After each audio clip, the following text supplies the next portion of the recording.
Hey, good morning, everybody. Our mics finally got turned on. Sorry. That's all right. That's all right. That's what working 16-hour days will do to you, Pete. That and several 16-hour days this week. You know, lo and behold, you keep that up, you're going to start forgetting your keys to the studio at home. Yeah, as All like right. happened this morning. So you got to, 15 and a half hours has got to be your limit. Yeah, I guess so. It's that 16 that made the biggest difference. You can't just do it. It's just a busy week, and it keeps getting busier as we go closer to the Westfield 350, because now it's parade committee meetings every week. It's last night we had a speaker series. The school committee had their budget meeting and didn't really tell anybody, and so we had to get that covered last night. So I was running all over the city. I had to have Harry the Rock run a camera last night. That's how bad it was. Oh, really? Yeah, he had to run the speaker series camera while I was at City Hall covering their budget presentation. Well, I was like, you know how you kind of, I'll jokingly use the word conned me into helping out with the 350 thing on the 19th there? Yes. Well, I have conned Lynn into being my camera operator. He did. You're going to run camera? I got your camera covered too, buddy. Wow. Yeah. I'm telling you. And I'm even, now I can't promise anything on this. I'm working on getting custom shirts made. Oh, cool. So if I can make things pan out, you're going to have a new custom shirt. I'm even going to hook up Kathy and Bob. Oh, cool. And got to get one for Kenny too. Oh, is Kenny going to be there? Kenny's kind of like he's the actual producer of this one. Oh, okay, because you never mentioned Kenny to me. So I just assumed that you were doing this on your own. Maybe Kenny was not available or busy. No, Kenny's producing, but I'm kind of going to be the fire putter outer. Oh, okay. All right. I originally was supposed to be in the parade, but I put the kibosh on that because, like Kenny pointed out, what happens if I'm up at Stanley Park and he can't get on the air? Yeah. What are we going to do? Yeah. Because there's no way I'm going to get down there and then go back, or even get down there. Period. The streets are closed, and I'm sure the guys won't be too thrilled if I try to blow through there, with my car and everything. So yeah. Well, don't you have a golf cart? I mean, come on. No. Scooter? This is 2019, and you don't have a golf cart? We've got 3 of them. Agawam Paranormal has 3 of them. Do I look like I live in Florida? We do. Yeah, You do? I rented them out for the life. Lynn's like, hey, wait a minute. Hey, I need one. I got a buddy of mine that actually lives in Florida that's got one, and I guess he's in a gated community. I'm not sure if that's to keep people out or to keep him in. It's required equipment in the gated community. But he's got it tricked out. Yeah. I mean, this thing's got like mini mags on it and everything. He's even got the fuzzy dice hanging. I just thought that was funny. It's required equipment down there. Gotcha. That's how you get to the store. You don't take a car. Yeah, no. Yeah, no, definitely not. But, so welcome everybody to Agawam Paranormal Radio. We did get a bit of a late start this morning, but we're going to kind of try and make up for things and cram in an awful lot of info. Well, you can actually go long because your next show is they have 3 things going on, and they're not going to be here today. Oh. There's a job fair up at Westfield State. There is the Skills USA kids are heading to the state competition, I believe, today. So there's a lot of things going on, so no Tiger Talk today. So is this a good opportunity for the brand new Bobby G show? Well, if you want to go till the superintendent comes in, you can. No, I can't do that. I got a 90-minute right away for that. Superintendent, I don't know. He takes precedence, It sorry. does. This is kind of his joint. All right. I'll be nice. What time does he come in? He would be in at 8:45 to 10. You got till 8:45. Yeah, I don't know. Yeah. Anyway, we'll think about it. We'll give it some thought during the show Okay. today. We'll go from there. So we've got, it is currently 6:15 in the morning, as I got to look around the other mic to see the clock. And today, the 25th of April, of course, and I've got joining us in a little while will be Julie Barnes, and she's from the Veterans Service Office right here in Westfield. And she's going to be talking about different things that are available to our local veterans.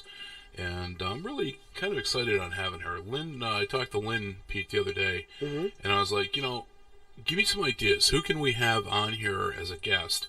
Because I had certain people that I wanted lined up that just the timing wasn't right. Mm-hmm. So she's like, well, why don't we do a veteran service? Mm-hmm. And I was like, that's an awesome idea. One of the things that Agawam Paranormal does is a lot of charity work. and we donate guest investigator spots, and we get involved with all this stuff. Yep. The biggest charities that I get involved with, or organizations, not even a charity really, like in this case, are either something oriented towards children or towards veterans. Those are really the only two that I purposely affiliate myself with. And that's just it for me. It's always been one of those two. So when Lynn suggested getting a veteran service representative on, I was like, oh yeah, jump on that.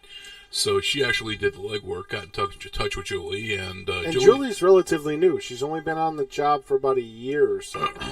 I only spoke to her on the phone, but she seemed very pleasant, very nice, and very she knowledgeable. I've known her husband for a while. Her husband used to manage the airport. Now he manages Amelia Park ice skating rink. Yeah, he. When I was talking, Brian Barnes. When I was talking to Julie, she's like, "Your name sounds so familiar to me," and she says, "I'm thinking that my husband may know you." And I said, "Well, And then she started talking about hockey, and I'm like, "Well, my son used to play hockey over at Amelia," and I said, "He is a junior, so maybe that's why the name sounds familiar." And so I don't know. She was gonna, when we hung up, she was gonna talk to her husband and see what if that's what it was, but that's got to be it. And she may know you guys from the radio too, because Brian's been a fairly frequent guest. Okay, all right.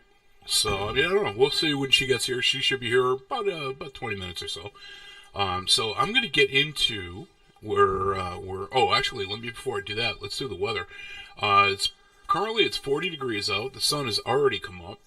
We're expecting a high today of between 67 and 70, depending on who you listen to.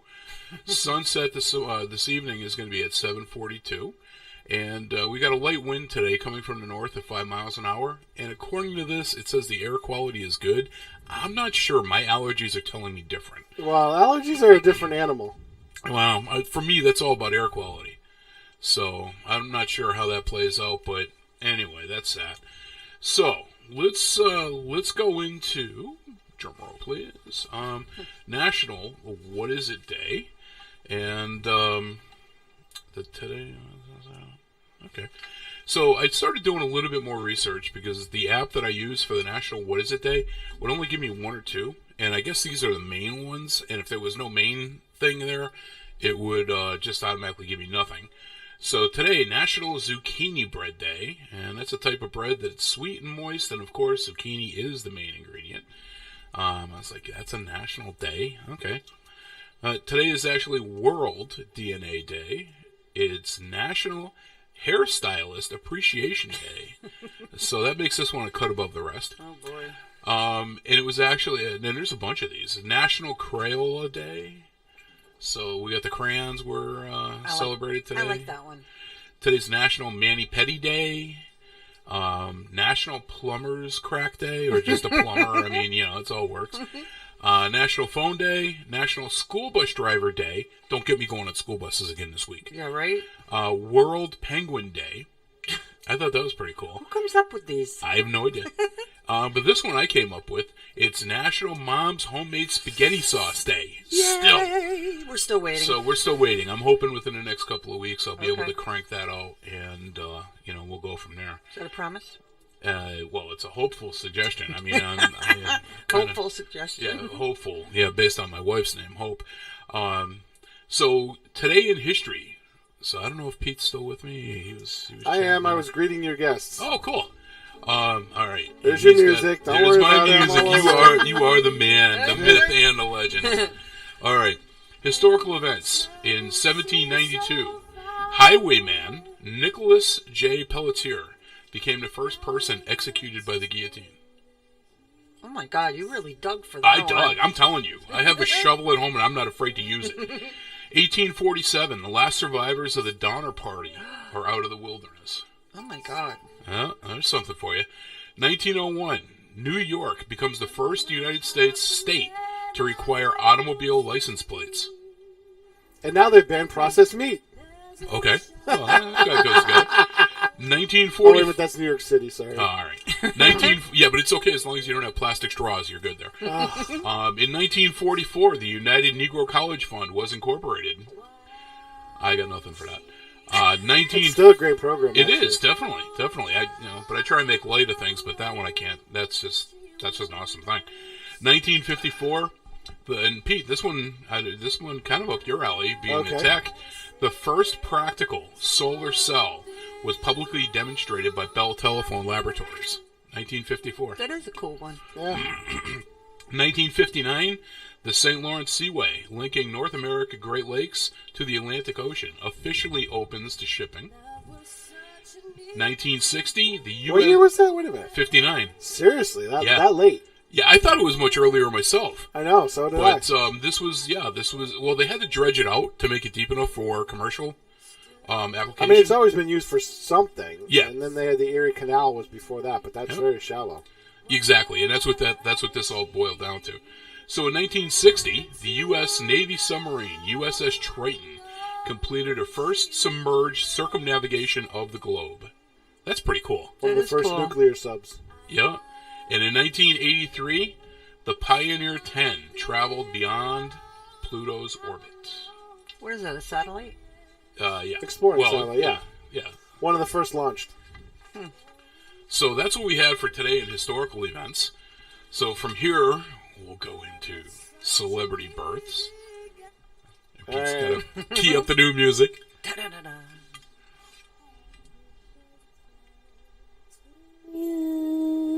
Good old Marilyn Monroe. Happy birthday to you. I can't wait for my daughter Amy to hear this. I She still think loves this Marilyn. is cheesy, by the way. Why is this cheesy? This is It not is. cheesy. Happy birthday. Marilyn was never cheesy. Shame on you. Yes, she was. You Yes, know. she was. No. And again, Pete, you being The ultimate fantasy, Marilyn Monroe. I wouldn't Literally. I would not go that far, but Oh, yeah? nah, she never did it for me. It never floated my boat. I'm not partial to blondes. Never really. Plus, never. she acted so ditzy. Like, unless you're attracted to that type of woman, a ditzy woman. Okay, I'm not going there with ditzy and blonde with you sitting Hey, next to me hey, because I will watch get hit. it. All right. Celebrity births, and again, Pete, this one I thought of you right away. Okay. 1908, Edward R. Murrow was born. Mm-hmm. He died in 65. American journalist. In There's a Lifetime Journalism Award named the Exactly. Edward R. Murrow Award. Yep, exactly. 1917, Ella Fitzgerald. That's a good one. Yeah, she was born. She passed away in 1996. And if you don't know, she was an American singer and songwriter as well as an actress. If they don't know who Ella Fitzgerald is, just move on. Yeah, exactly. Seriously. All right, okay. And then this is another good one. 1940, Al Pacino was born. The American actor and director. Was that Scarface? That Yeah. was Al Yep. Pacino. That Say major hello to my little yeah, friend. my My little little friend. friend. Yep, which is quoted so often. 1946, Talia Shire, the American actress, was born. Yo, Adrian! Yeah, that's right. Yeah, and that's really all I know her from. I liked her. She was good. 1965, John Henson was born. He passed away in 2014. He was an American puppeteer and voice actor, and also part of the Muppets. He was the son of Jim Henson, Okay. who died in 1990. And that's what I've got for you for celebrity births. So we're going to have Pete key into the celebrity death background music. I've only got 2 of those, so that's going to be quick.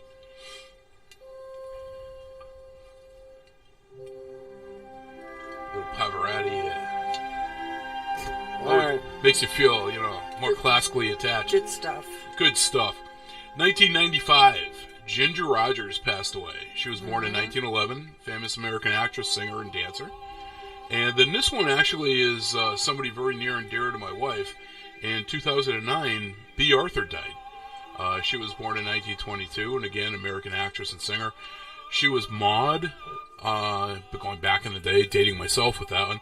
And she Best was known for... well, she was in Golden Girls, Right. She was. and that show is actually still on cable every night, and it's one of my wife's all-time favorite shows to catch. And so yeah, she passed away in 2009. I But think she had a battle with cancer. I As don't I know. recall. I don't know. I'm pretty sure that's what it was. So, Yes. but that's your thing there with celebrity, everything you need to know about today. And I know we're a little behind. Our guests are here, so I'm going to break into our first song. And it's kind of old school. One of my favorite old school tunes. I'm going to play Blue Oyster Cult for you, and this is Don't Fear the Reaper, appropriate for Agawam Paranormal Radio. So you guys have enjoy the song, and I'll catch you back in a few minutes. Here you go.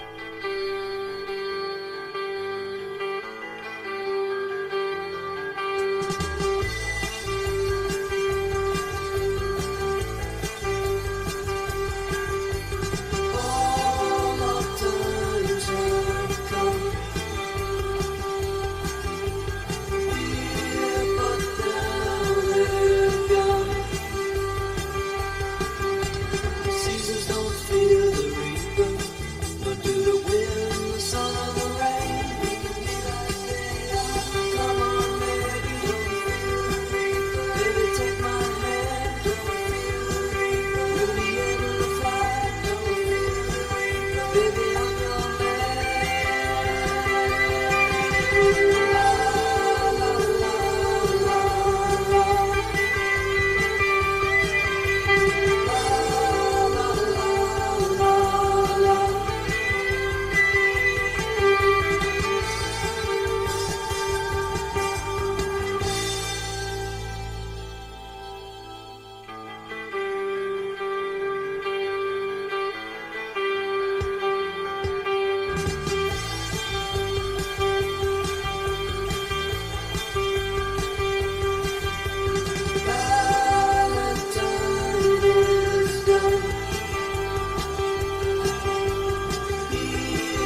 Support for community radio on WSKB is provided by Betts Plumbing and Heating Supply Company, an independent, family-owned wholesaler serving Westfield for over 50 years, specializing in plumbing, heating, and industrial piping supplies.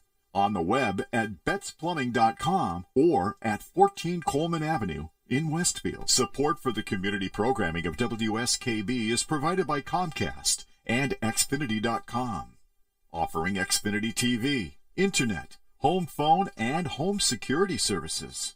Information on all that Xfinity has to offer in the Westfield area is available online at Xfinity.com.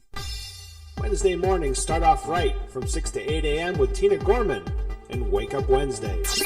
Community Radio. 89.5 WSKB. Live from the campus of Westfield State University, this is 89.5 FM WSKB Westfield. Hey, good morning, everybody. Once again, this is Rob Goff with Agawam Paranormal Radio, and I'm going to go real quick with this segment because our guests are here. We were running late, so I'm going to really fly through this. So, Pete, cue up Frankie. Nice. I love this song. The Frank Sinatra coffee song. Gotta love it. So, these are the Keurig facts designed to make you the smartest person at the Keurig office machine. And that is copyrighted, by the way, so nobody else can use it. By whom? I don't know, but it sounded good, all right? Just don't copy it. And I got two for you and another bonus one this week. I'm telling you, the shovel was out. I dug deep. All right. Now, Pete, I don't know if you realize this or not, but there is actually a 55-foot tall statue of the Jolly Green Giant in Blue Earth, Minnesota. Did you know that? I know I didn't. Well, I did. I've seen it. Want to know You've why. seen it? Did you? Yeah, it's kind of like the Mutual Man that's at the end of 291. Oh, okay. Is All he right. still there? I think so. Is it? I don't know. But, I remember it was at Mutual Ford. That's how far back I go. Oh, that's been When gone it was forever. when it was right by Boston Road. What Yeah. about the peanut guy? The peanut Peanut guy? guy? You don't know about the peanut guy? When you used to come... Come on, you used to come off of the turnpike, off of 291, and when you came to that first light, if you looked up on the hill, there was a giant size of Mr. Peanut. Remember Mr. Peanut? There was a guy in a suit there. There wasn't a Mr. That I was don't- Mr. Peanut. No, that's the Mutual Man. No, that's Yeah, Mr. I've, Peanut. I've never heard him called Mr. Look Peanut. it up. Yep, he was. But- Remember the Mr. Salty, the tall peanuts you could get? She knows what I'm talking about. She's shaking her head. Yes. She's just agreeing with you. This is a And she's female not thing. even a blonde. This is a woman thing. Well, that's a good thing. No. This is a woman thing. You guys just Telling agree ya, with each other. I'm gonna go down there and take a picture of it. Next song break, you guys are going to be going to the ladies' room together. I don't know what that's all about. Hey, Come on, I'm being nice. No, you're Sorry, not. Julie. Julie, Petty Day. We can get a mani petty. Julie, right. you can hit back on him anytime you want. So, going all the way back to ancient England, and I find this to be amusing as hell, is that a person could not legally have sex unless you had the consent of the king. What's his number? But, yeah, ancient, they didn't have that, yeah. Oh, okay. So, yeah, kind of interesting. And here's your bonus one for the day. I didn't know this, never gave it any thought. All porcupines can float in the water. They don't sink. And again, how does somebody know that? Well, they throw them in the water and they don't Sink or swim? Yeah. I mean, these, you know. And this is what I think about the whole segment. Oh, come on. Why do you Yeah, got to be exactly. so bitter? You know, I mean, this is coming from your lack of sleep, forgetting your keys, and a 16-hour day. You know, I have no sympathy for that. You made me stand outside Freezing cold. in the cold, hearing Lynn complain Oh, my for God. This at isn't like- least wait an a minute. hour. It was at least an It was hour. not an hour. It was 10 minutes, and yes, I did complain. I This mean, isn't like the middle of winter. I or was anything. cold.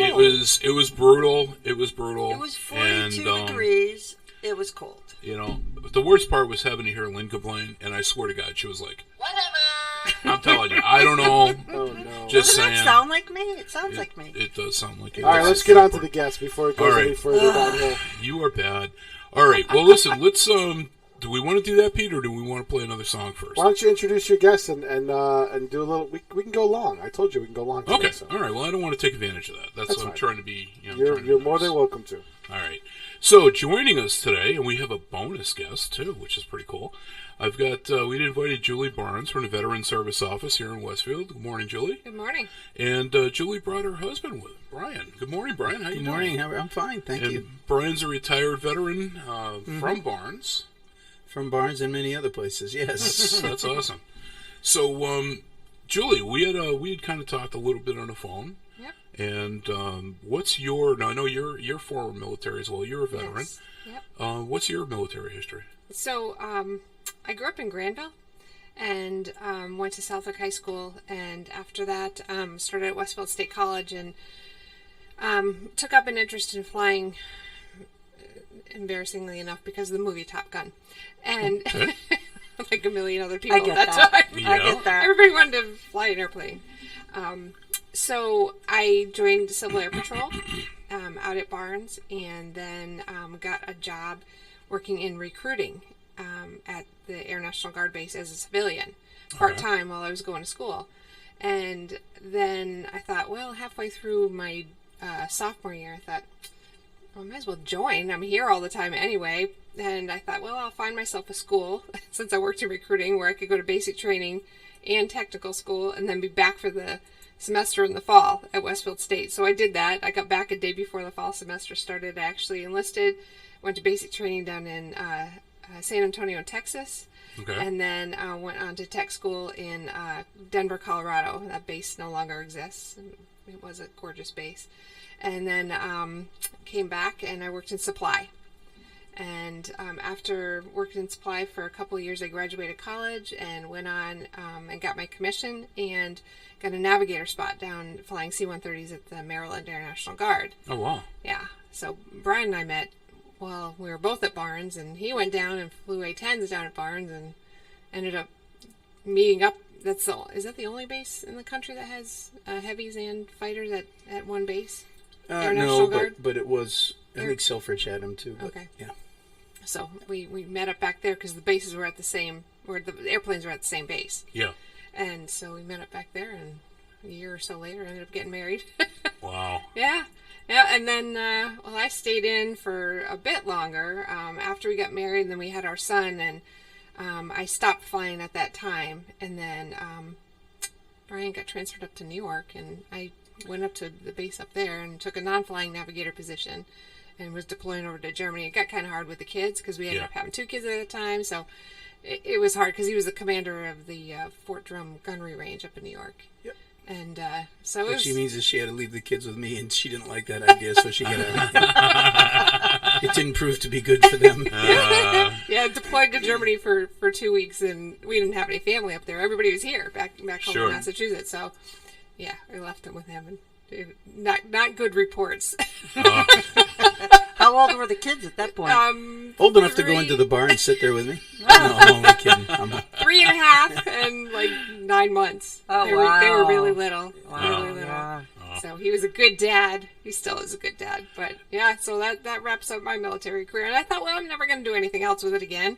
You know, we moved back here. Brian was the commander of the Connecticut Air National Guard. And I stayed home with the kids, worked part-time at the YMCA, and did other little things while the kids were growing up. And then I actually got a job at the Springfield Rescue Mission, which is a rehabilitation center and homeless shelter in Springfield.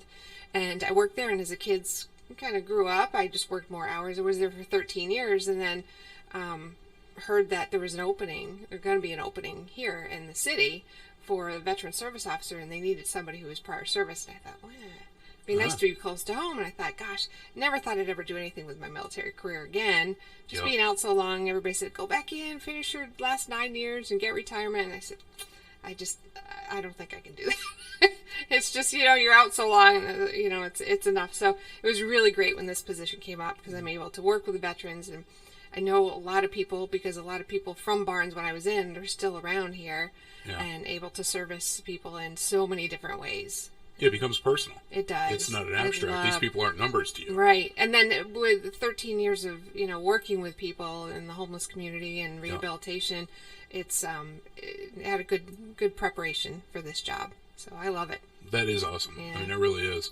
You know, I'll tell you, you had mentioned like the C-130s and stuff like that. when you see those things, it never ceases to amaze me that that thing can fly. Oh yeah. I mean, that thing is massive, and Yeah, well, it's in the this air. is It's like C5. you. Well, yeah, The C5s out of West Chicory. yeah, Westover. Those are gigantic. Yep. The C-130s are down at Connecticut now. Okay. The base where Brian was the commander down there, they had Learjets, and then they transferred over to C-130s right after you left. Right? The C5 is like a tractor trailer. The C-130 is gosh. like a pickup truck. Yeah. Okay, yeah. Yeah, exactly. Slow pickup truck. Yeah, Yes, exactly. very slow. But it is. It's amazing that something that big can actually fly. Yeah. And, you know, you see them at the air shows. I mean, I live in Agawam, so Yeah. when they do their touch and goes with Westover, if they do a wide loop, they're very close to my house. Yeah. And it just, you know, you see them up there, and it's like, what the hell is holding Right. up there? It's going so slow, too. Yeah. Yeah. You can picture the two guys in the seat, you know, pedaling real quick, you know. But yeah, I mean, you know, and I think a lot of people, when it comes to like the air shows and stuff like that, I think a lot of people are just totally fascinated by that because they've all seen, you know, especially people that are over 40, they've definitely seen Top Gun.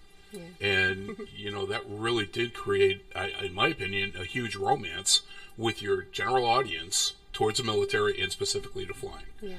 And, you know, like you pointed out yourself, and, you know, it was like, to me, I was like, yeah, I get that. Yeah.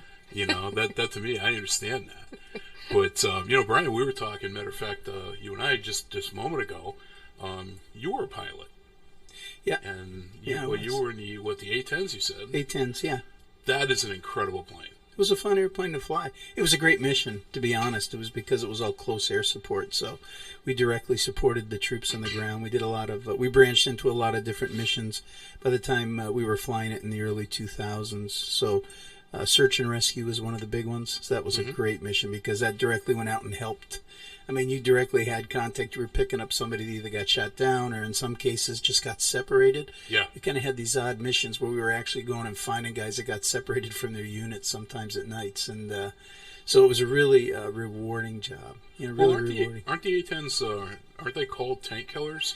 Yeah, that's what they were specifically made for. Yep. And we were used in that role primarily when it first came out, and then we branched into so many different missions. You know, like Rube Goldberg would have loved the airplane because they just started bolting things onto it and having us go do things that we never thought we would do with it in the end. But it primarily always was a tank killer for armor and heavy artillery and stuff. Yeah, because that's got to be out of today's modern fighters. That's got to be the most iconic shape. Yeah. You're not mistaking that for anything. No. Well, it was built around, I mean, the whole premise was, right, GE created a gun, and the airplane literally started with the gun at the center, right? So that center barrel that was always doing the firing was the center of the airplane. I didn't and know that. Yeah, and they built the whole airplane around it. And that's what happens when you, that's what you come up with when you start with a gun and then let engineers build an airplane. Yeah. Oh, I did not know that. Yeah. That's awesome. Yeah, it was cool. So, no, you were in for, what, just shy of 30 years? wasn't 28 it? years, yeah. 28 years. Yeah, went by quick. Yeah? Yeah. Well, that's what happens when you're at the bar with the 3-year-old. I mean, you know, it does tend to go by fairly quickly. I learned more with that. No. I'm Yeah, I hear you there.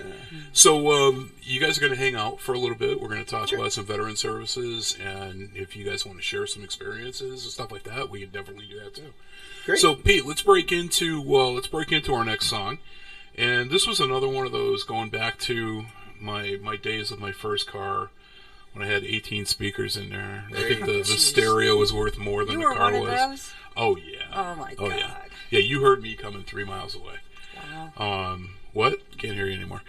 I'll bet. But, yeah, this is one of the songs that I always liked. This is Eddie Money, and this is Take Me Home Tonight, and you're listening to Agawam Paranormal Radio.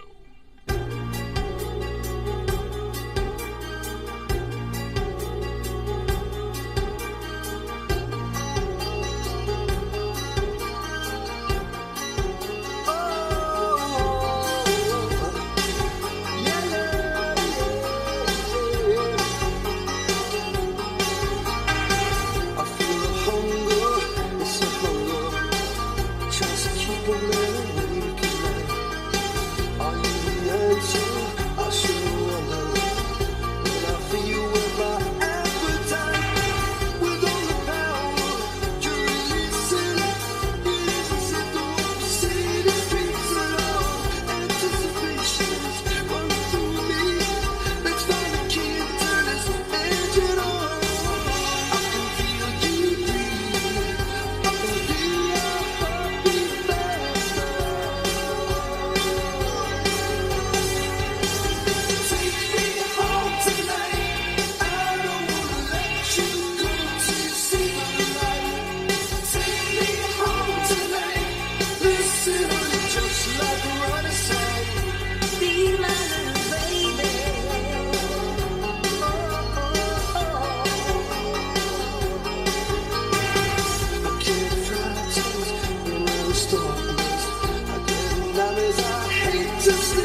Support for the community programming of WSKB is provided by Bay State Dental.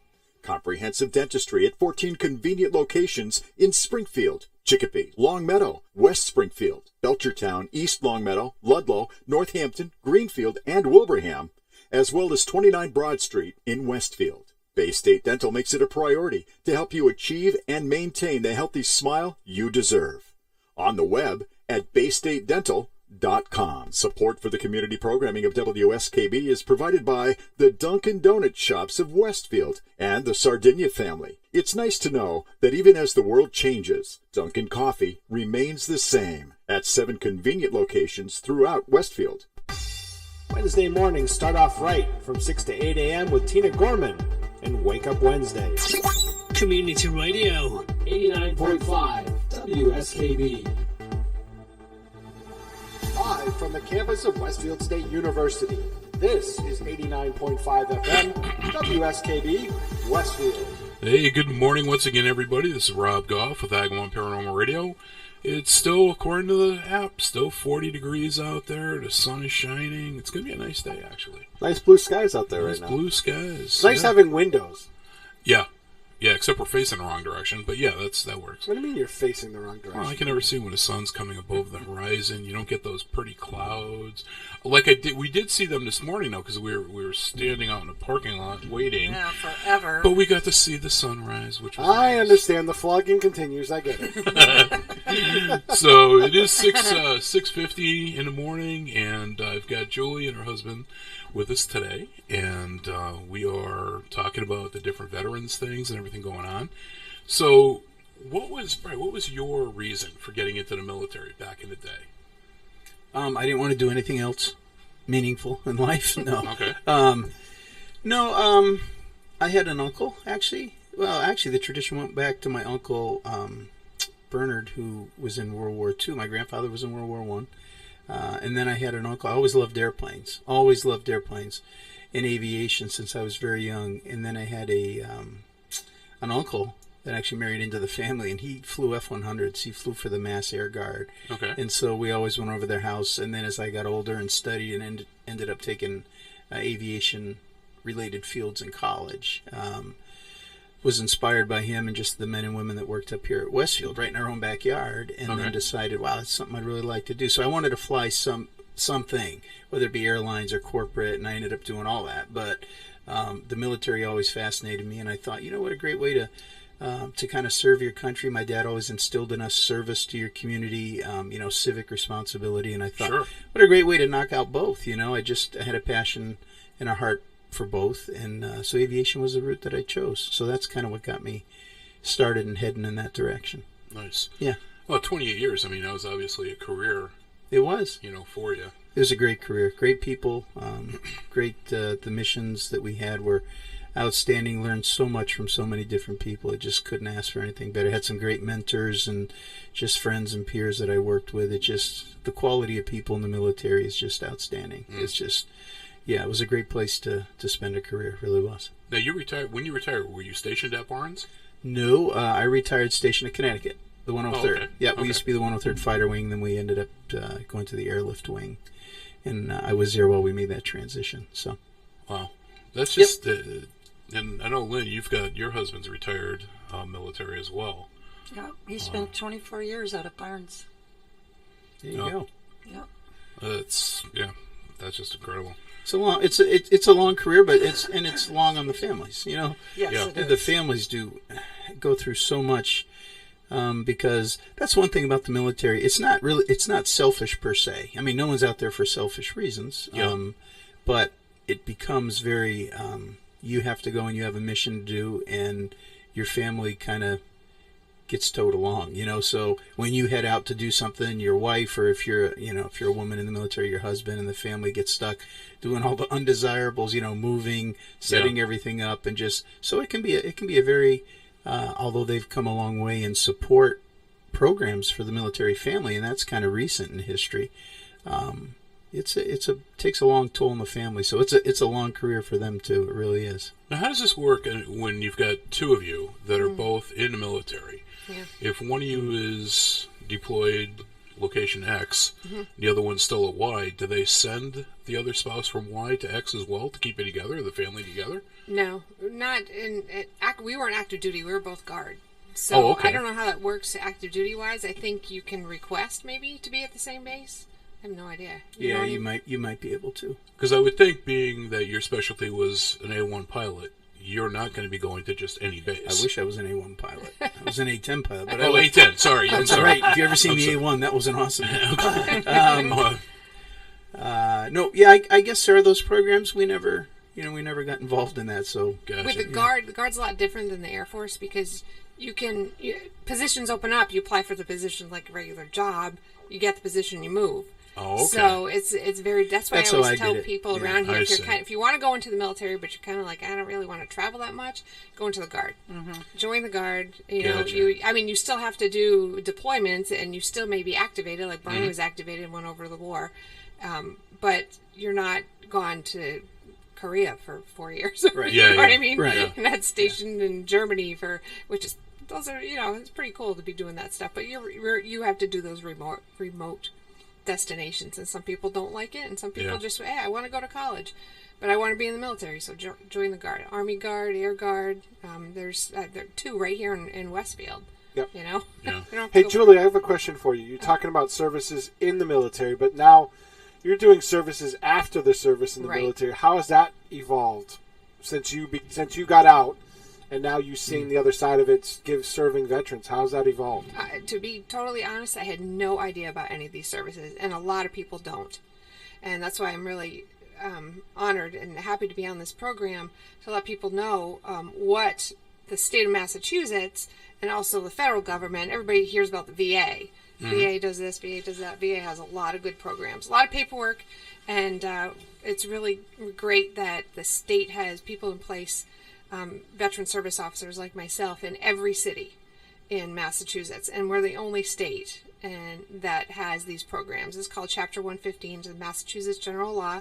There's a regulation 108 CMR that regulates the state programs, which gives help to low-income veterans. And whether you're the veteran living on your own, whether you're the spouse, a widow of a veteran, or if you're married, or if you're the child, there's benefits for, there's qualifications, but there's benefits for all these folks who are low income. Now, you have, just take for example, a senior couple who he served in World War II, which we have a couple people on the books who served in World War II, and they're living off their Social Security at, $1,000 a month. Yeah. I mean, think about that. $1,000 a month? It's ridiculous. You have to pay for your medical, you have to pay for your prescriptions, and when you get that age, there's things that happen all the time.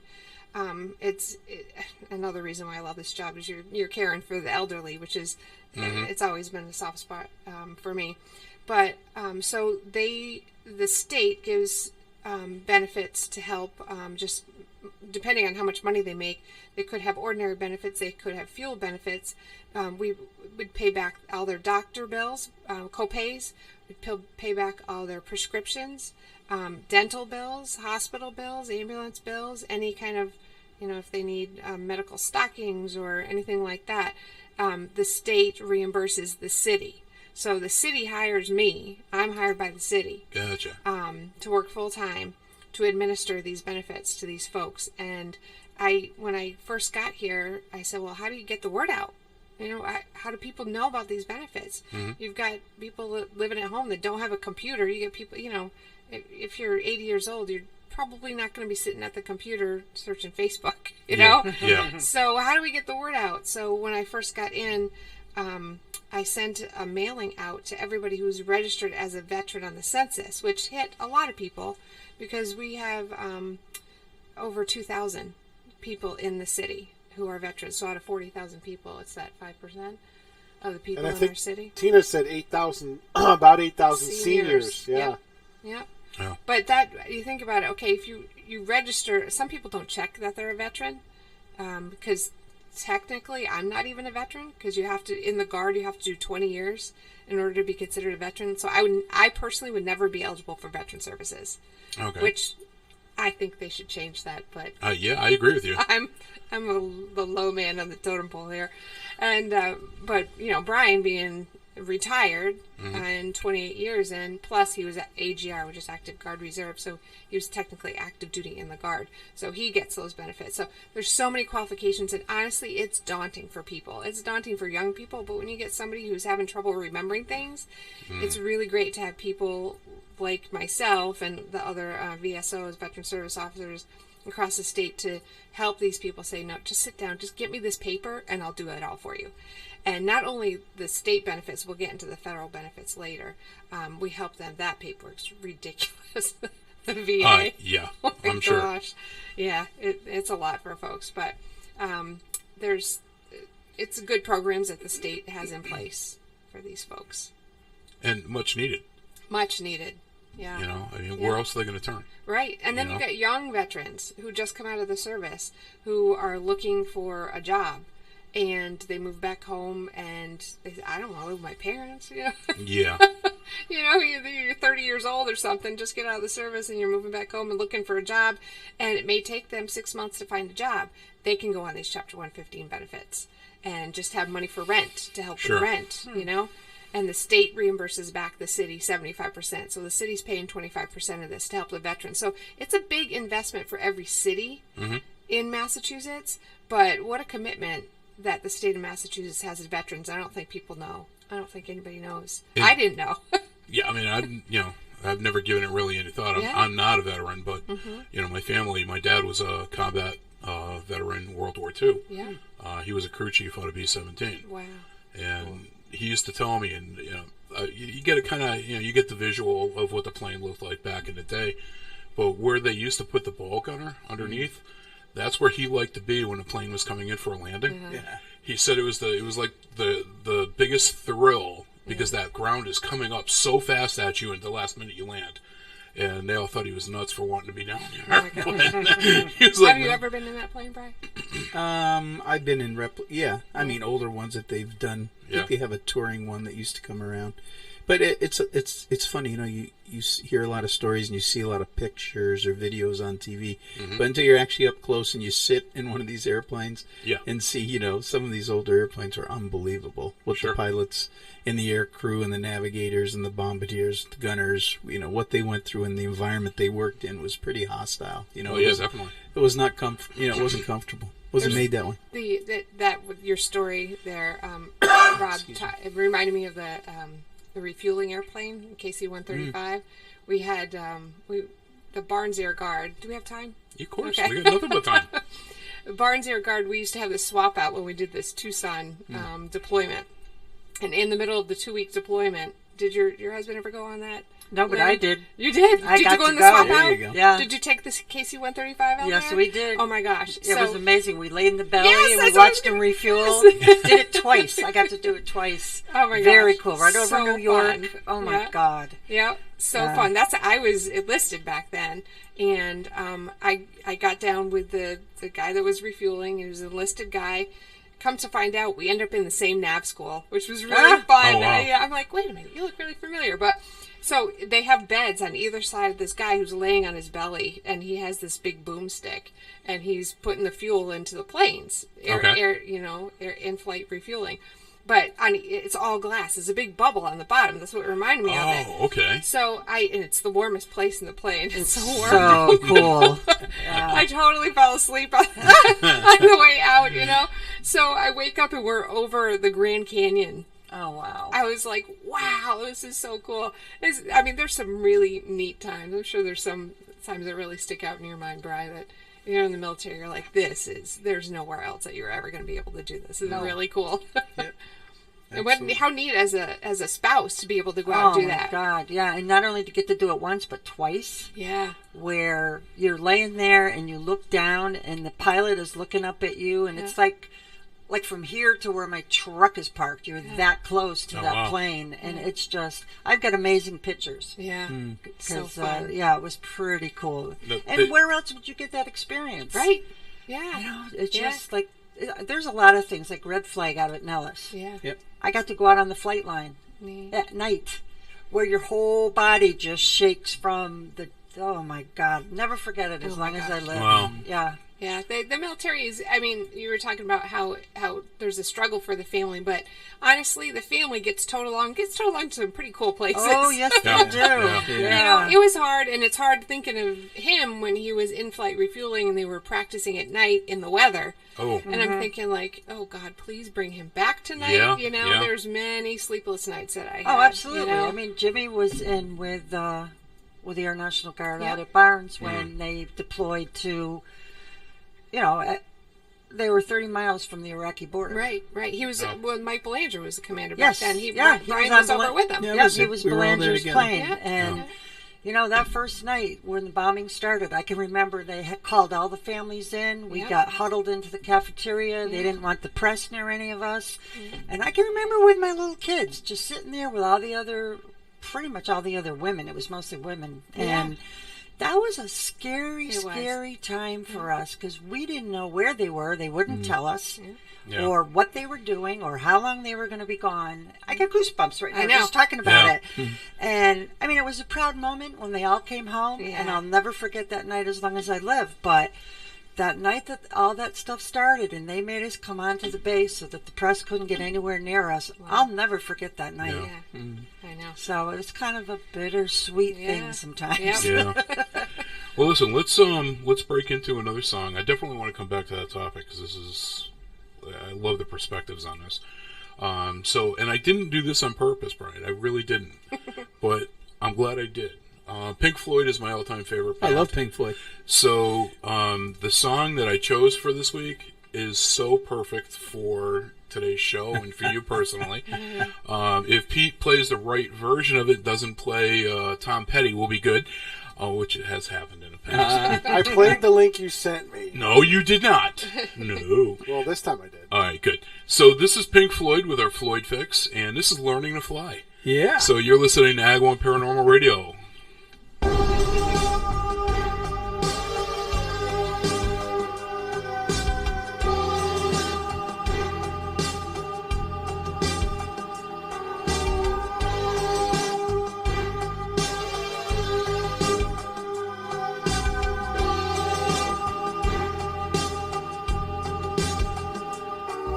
Into the distance, ribbon of black, stretched to the point of no turning back.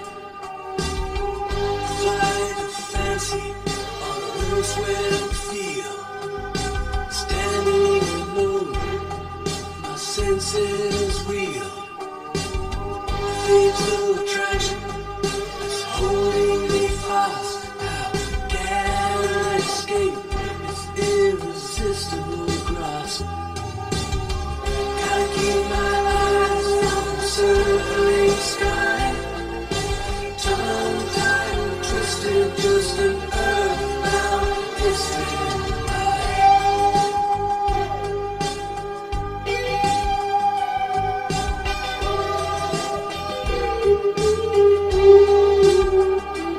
Ice is forming on the tips of my wings. Unneeded warnings. I thought of everything. No navigator to find my way home. Unlaid and empty and turned to stone. Slow intention, slowly to fly. Condition grounded, determined to try. Gotta keep my eyes from the circling skies. Tongue-tied and twisted, just an earthbound distant Mixtures rich.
Support for the community programming of WSKB is provided by Westfield Bank.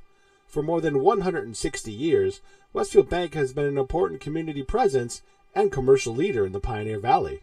With convenient full banking services in Westfield, West Springfield, East Longmeadow, Agawam, Feeding Hills, Springfield, Southwick, as well as Enfield and Granby, Connecticut, visit us on the web at westfieldbank.org. Support for the community programming of WSKB is provided by the Dunkin' Donut Shops of Westfield and the Sardinia family. It's nice to know that even as the world changes, Dunkin' Coffee remains the same at 7 convenient locations throughout Westfield. Underwriting is brought to you by Boise Cascade Distribution, providing products and services needed for building material dealers, home improvement centers, and industrial customers. They offer everything from engineered wood and plywood to Drex decking and railing, James Hardy siding, and Advantech subfloor. Located at 33 Fowler Street Extension in Westfield and on the web at bc.com, they are committed to providing quality products, great service, convenience, and value. Wednesday mornings start off right from 6 to 8 a.m. with Tina Gorman and Wake Up Wednesday.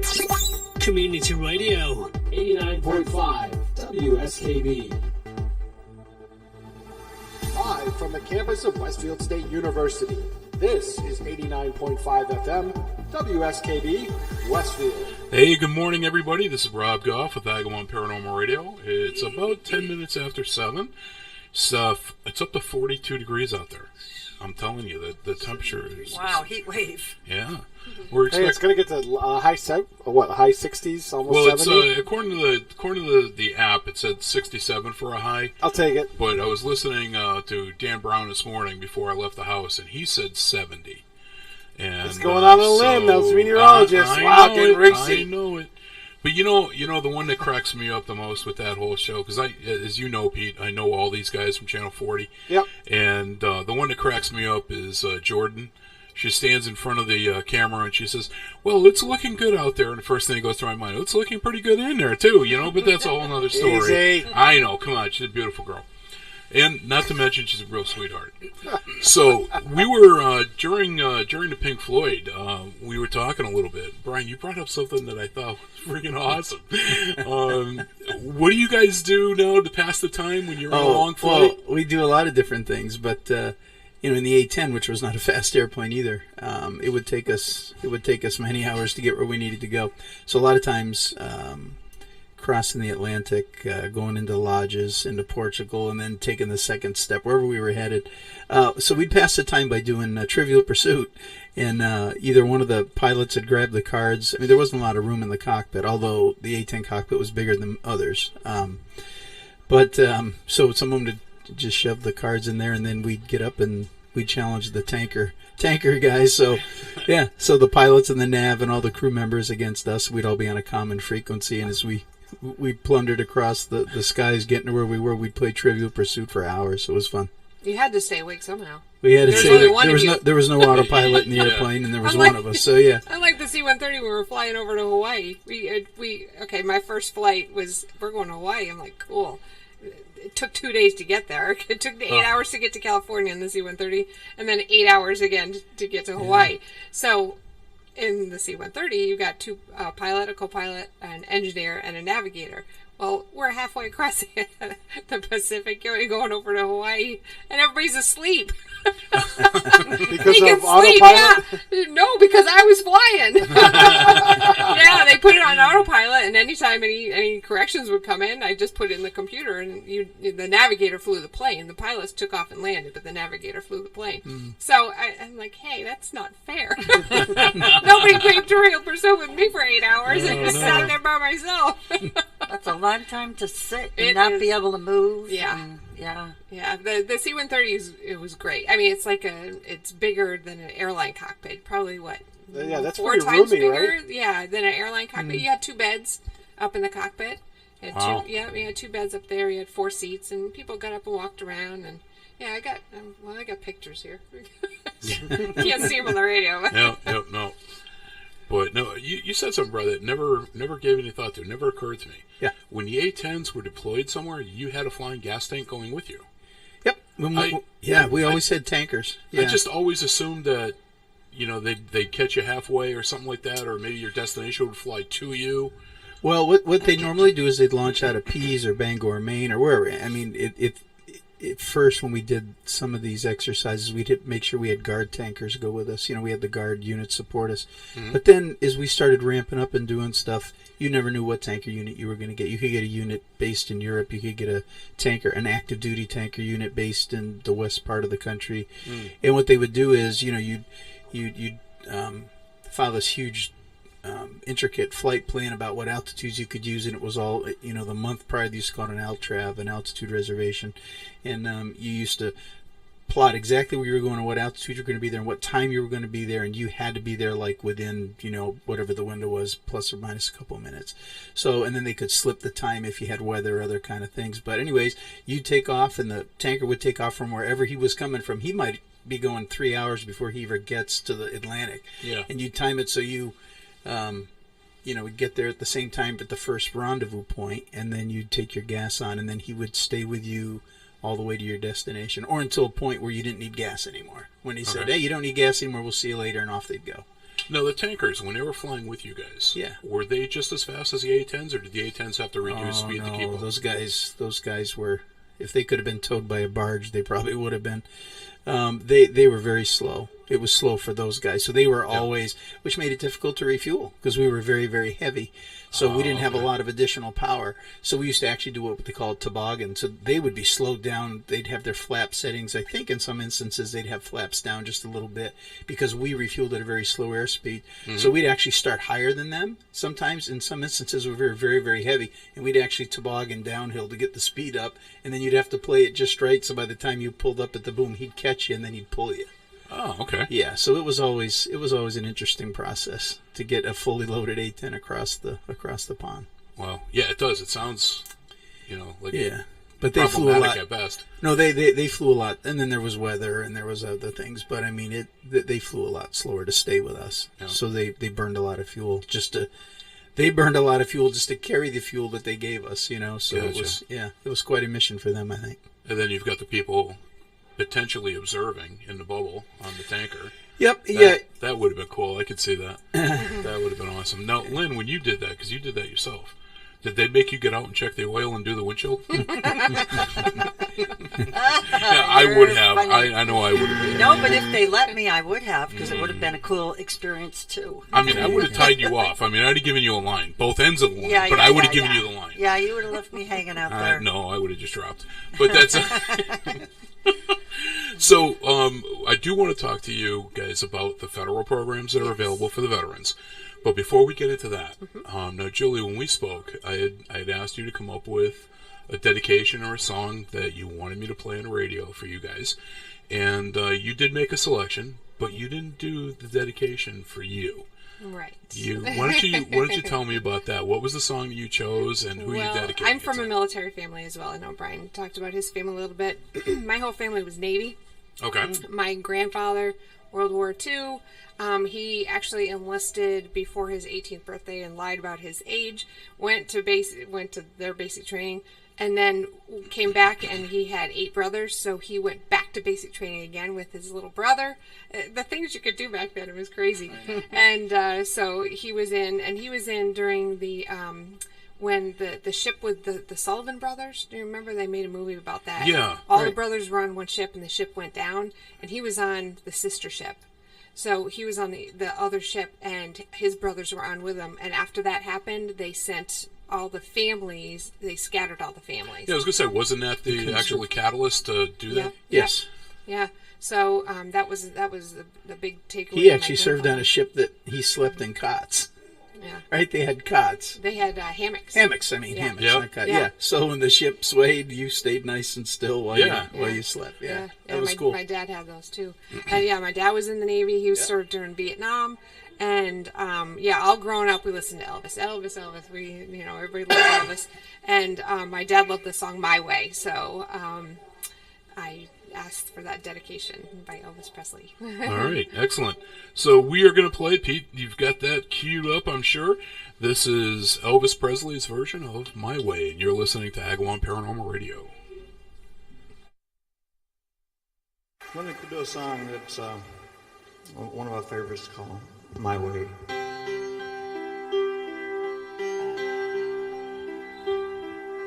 And now, the end is near, so I face the final curtain. My friend, I'll say it clear, I'll state my case, of which I'm certain. I've lived a life that's full. I traveled each and every byway, oh, and more, much more than this. I did it my way. Regrets, I've had a few, but then again, too few to mention. I did what I had to do and saw it through without exemption. I planned each charted course, each careful step along the byway, oh, and more, much more than this, I did it my way. Yes, there were times, I'm sure you knew, when I bit off more than I could chew. But through it all, when there was doubt, I ate it up and spit it out. I faced it all, and I stood tall and did it my way. I've loved, I've laughed and cried, I've had my fill, my share of losing, and now as tears subside, I find it all so amusing to think I did all that, and may I say, not in a shy way. Oh no, no, not me. I did it my way. For what is a man? What has he got? If not himself, then he has not to say the words he truly feels, and not the words, the one who lives. The record shows I took the blows and did it my way. The record shows I took the blows and did it my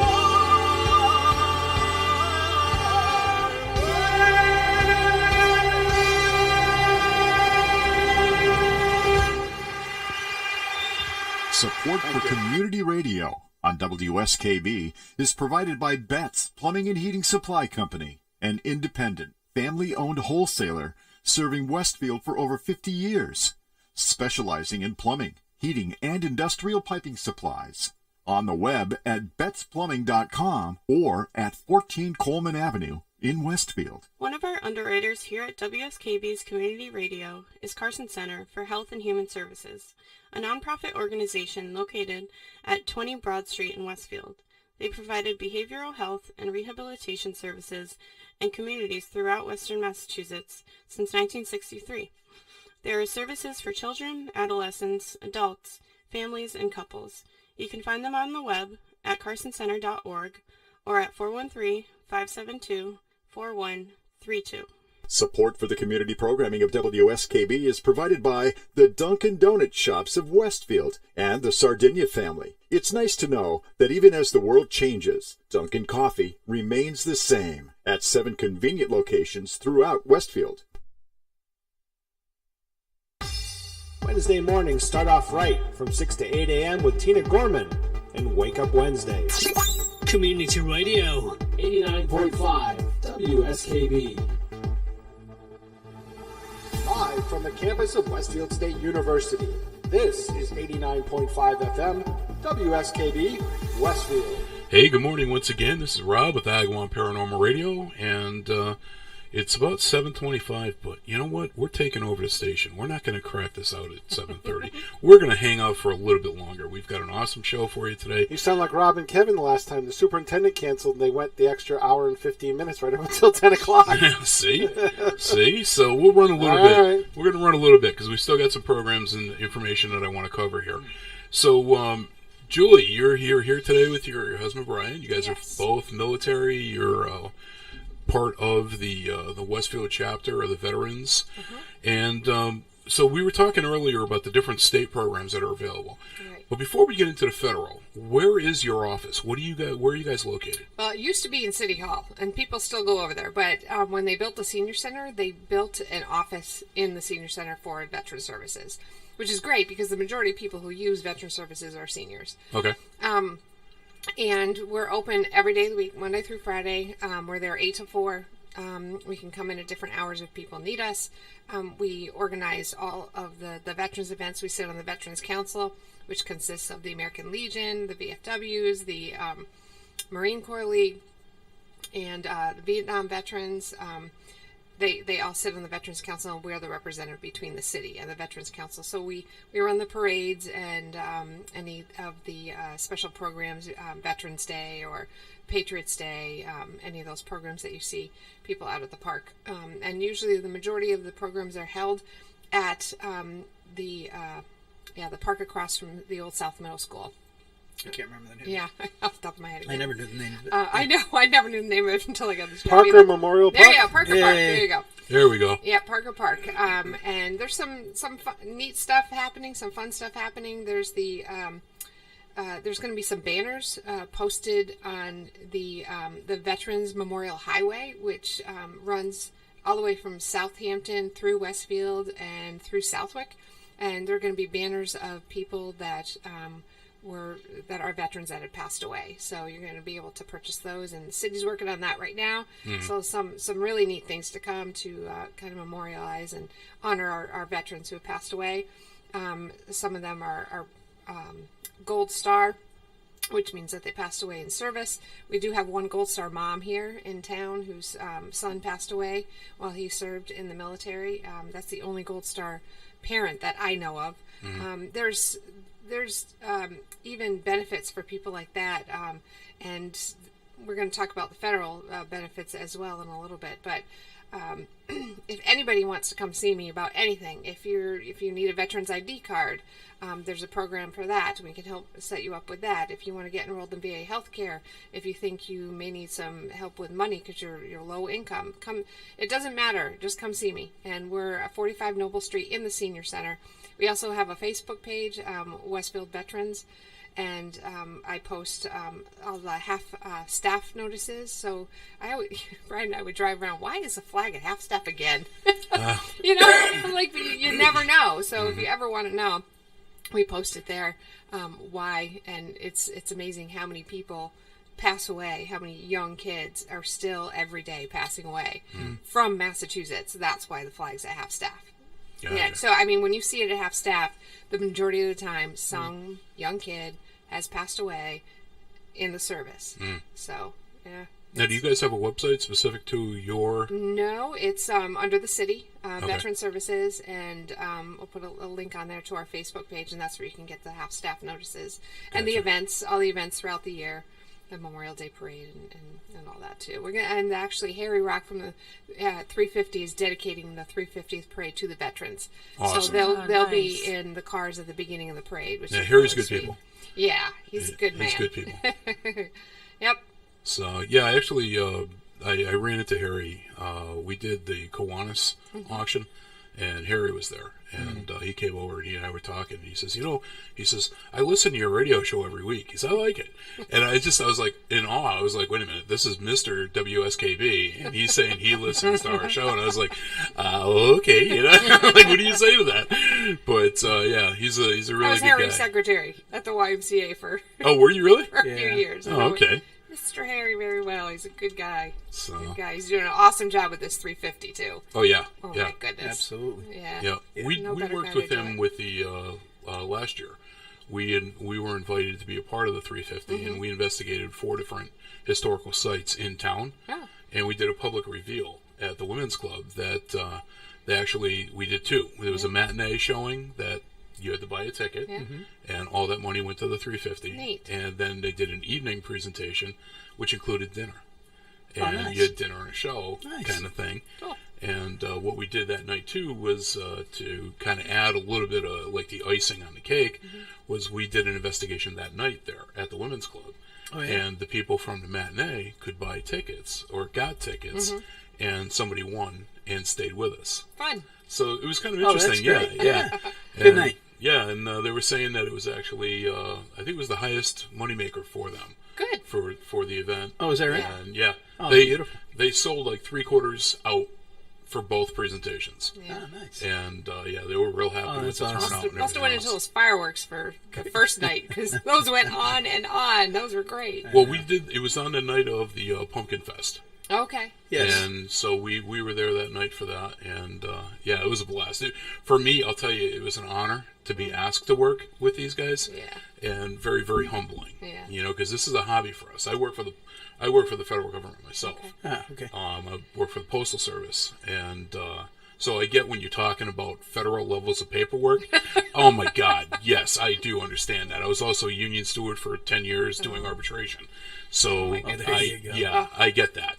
But you know, mentioning the federal, what's out there for the veterans from a federal level? Well, there's 2 big programs. There's compensation and pension. And the compensation is if you have a disability, if you come back and... Do we want to get into this, Brian? He flew A-10s for 28 years. What? He can't hear. What? Yeah. Yeah. You know, you get people who work on the flight line who have hear. That's the most common. People who work on the flight line or around airplanes have a huge hearing loss. You know, a lot more than the normal person. Understandably. I keep thinking, is it really hearing loss or is he just ignoring me? But I said, okay, you should just go it's actually very easy, right? He just went in. I said, just go sit down, Yes. James. James is in our office. He's an awesome guy. He's done VA claims for the past 10 years, and he knows the system inside and out. If you have, I don't care where you live. I don't care if you live in Alaska. Come to James. He James can is help great. you with He's the the guy. paperwork. Yeah. We have a computer system in our office where if you live in Westfield, we can put the paperwork up for you to Boston. We can send it up for you and do an electronics signature so that we can be your advocate. But regardless, there's all the paperwork that goes along with it that we can help you with. So if you're listening from Agawam, if you're listening from Southampton, wherever you're listening from, you can come to our office and talk to James, and he'll help you with a VA claim. It's something as easy as let's put in for a hearing loss. It took You know, about 5 minutes. 10%. Okay, that would give you a 10% rating, hearing loss, or more, 10% or more. Tinnitus, where you have that ringing in your ears. The majority of people who come into our office are claiming that. That gives you $140 a month from the government. Okay. That's if you get that 10% disability. Also, you can go take that disability rating over to City Hall. It gives you $400 off your property taxes every year. Oh wow. Yep. This is just for 10% hearing. I mean, this is the least amount that you can do. And then if you ever get to the point where you're like, no, my hearing's worse, you go back and get retested. Your hearing rating goes up. You get more off your property taxes. You get more from the government, and you can get free hearing aids from the VA. So the VA, the government takes good care of veterans. And because you think hearing loss, that's not a big deal. Everybody has hearing loss. Well, then, I mean, you think of the people who come back who are missing a leg, you know, who have PTSD. You know, I mean, there's some people who can't work, you know, and it's hard. I always thought from the outside looking in, PTSD, everybody has PTSD for something, you know, and that's how I felt. But then when you see these folks who are just like, they have a hard time functioning because of the memories that I think of my cousin, who was one of the commanders of the units going in and looking for Osama bin Laden, going into the caves, going in places, and when he came home, he had to sleep outside for 2 months. He couldn't. He just couldn't transition. Like, how would you expect somebody to? But you do. You're like, oh yeah, you're back home. Okay, you sit down, have a hamburger, and let's go to bed. No, it doesn't work that way. He literally slept outside for 2 months, trying to transition his brain from, seeking someone to kill them for 2 years to coming home to his family with 2 kids. Yeah, it's these folks have a lot going on in their mind. So there's just a lot of benefits, and we can help people work through things and get their paperwork up so they can get compensated so that they can live, while they're trying to recover from this stuff. Well, too, I think that, when it comes to something like the PTSD. Thank you. When it comes to that, it's not something that's visible from the outside. So, I mean, like I've got a torn rotator in my right shoulder, but because I'm diabetic, I can't have the surgery to fix it. So I'm on federal comp. They pay me to stay home until such a time that I can actually get fixed. But it's the same thing. You can't see the injury, but for me, I can show you an MRI that shows that my shoulder's mincemeat. Your people don't have that. Right. They may have a doctor's note or an evaluation, but there's nothing there that's tangible that can be examined. Right. It's verbal or it's an opinion. Yeah. And, I would think that makes it so much more difficult. First of all, if that was me, I would think that people just didn't believe me. Right. And, but this is something really serious. Yeah, and it's nice because with the government, it's not like, here's your paycheck, goodbye. Yeah. It's especially with PTSD, it's counseling, and you get reevaluated. So they may be 100% disabled, but over the course of time with counseling, they may come back to 0% disabled, which is what you want. You don't want to just say, here's your paycheck, go live, in a, on a couch somewhere, whatever, in a ball, crying your whole life. No. So there's that. There's that side of the federal programs. The other side of the federal programs is a pension. Okay. You're looking at people, again, who are elderly, who don't have a lot of money. They live off Social Security, and they would get $400 extra a month or something like that. Yep. They can apply for that. Now, when you get to the point where you need help at home, if you can't feed yourself, you can't take your medicine, you can't bathe yourself, you can't clean your home, there's something that the federal government does called aid and attendance or homebound care. Okay. That falls under the pension side, and it also, if they're in a nursing home, they can get up to $1,400, $1,400 a month. No, stupid question. When you're talking about pensions from military, somebody you mentioned a World War II veteran, did they get like any kind of a cost of living allowance increase or anything like that? Every year there's a cost of living. Oh, okay. I didn't know if it was like, okay, this was established back then and this is what you're getting regardless. No, all the programs have cost of living. Okay. Yep. All right. Yeah, again, no experience with this whatsoever, so... Yeah, the state program and the federal program both have a cost of living increase every year. All right. Anything else federal? Those are the two big programs. So that pretty much covers... That covers it, and VA healthcare, if you want to get enrolled in VA healthcare, it's up in Leeds, up in Northampton. Okay. And we have the application in our office, so it's a lot easier than sitting there and waiting to talk to somebody. You just come in our office, fill it out. I have the directions on how to get up there, drive up there, hand it to them. It's an 8-tiered system. It goes by income, so you could walk in and have everything paid for 100% because your income's so low, or you could walk in and say, here, I just want the ID card. I want to be in the system in case I get to the point where I don't have a lot of money. And then, or, I have a disability and I want hearing aids at some point. So get me enrolled in the VA healthcare system. No, was it James? Was that his name? Your partner? James Jordan. So now, I mean, I know for me, personally speaking, if this was something that I had to do any work within, I would not do this over the phone. Because you're getting bounced around from person to person. You can't do it over the phone regardless. Yeah. But I mean, the beautiful part about this is that they simply go for a simple drive over to the senior center. They can walk in, they sit down with you. It's a face-to-face conversation. Right. Yes. They're getting immediate attention and answers. Right. That's the important thing. Right. You're not getting, sent from person to person or anything like that. Like, like you said, it's not available on the phone. But how many times do you make a phone call? Right. And, you get bounced from one They'll person tell you, to another. download this form.